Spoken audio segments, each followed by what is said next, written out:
अस्सलाम वालेकुम। अक्सर करे सियासतदाननि खां, मुख़्तलिफ़ माहिरनि खां ऐं आम ख़ल्क़ खां इहा ॻाल्हि ॿुधंदा आहियूं त सिहत असांजो हक़ आहे।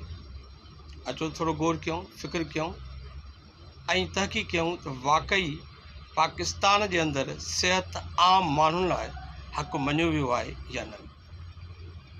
आलमी इंसानी हक़नि जे क़ानून मूजिबि सिहत खे फ़र्द जो बुनियादी हक़ मञियो वियो आहे।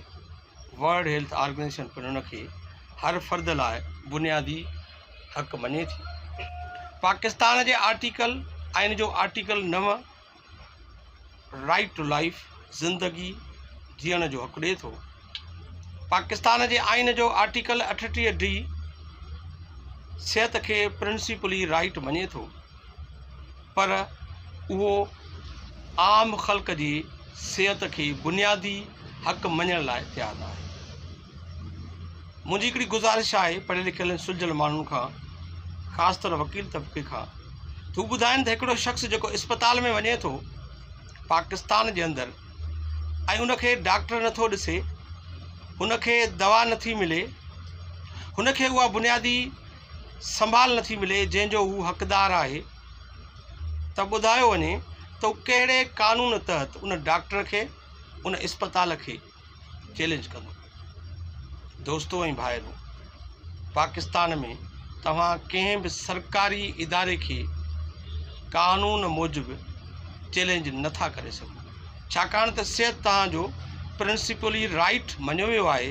माना जेकॾहिं तव्हां इस्पताल विया, दवा हूंदी त डॉक्टर तव्हांखे ॾींदो, डॉक्टर कुर्सीअ ते मौजूदु हूंदो त तव्हांखे ॾिसंदो, न त इस्पताल या डॉक्टर जी इहा ज़िम्मेवारी न आहे जो तव्हांखे ॾिसे ऐं तव्हां जंहिं बीमारीअ जे करे इस्पताल आया हो उन जे लाइ का दवा वग़ैरह ॾे। हीउ हिकिड़ो वॾो अलमियो आहे।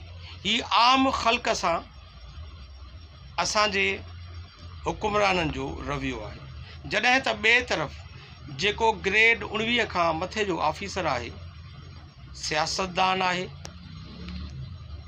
या कंहिं वॾी मंज़िल ते पहुतल माण्हू आहे, उहो चाहे त हिन मुल्क में इलाजु कराए या मुल्क खां ॿाहिरि इलाजु कराइणु चाहे त बिल्कुलु असांजी हुकूमत उन सां सहकार कंदी।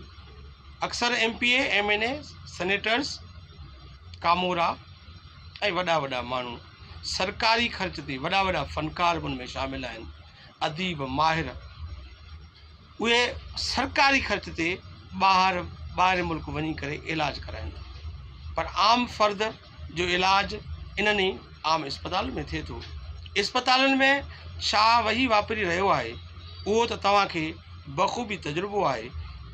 त तव्हां थी सघो, ख़ुदा न ख़ास्ता, मां नथो चवां, कॾहिं इस्पताल में वञी ॾिसो ऐं उते तव्हां ॾिसो त वॾनि इस्पतालनि में आम ख़ल्क़ सां कहिड़ी हालत कई पई वञे, हुननि खे सिहत जूं कीअं सहूलियतूं ॾिनियूं पियूं वञनि।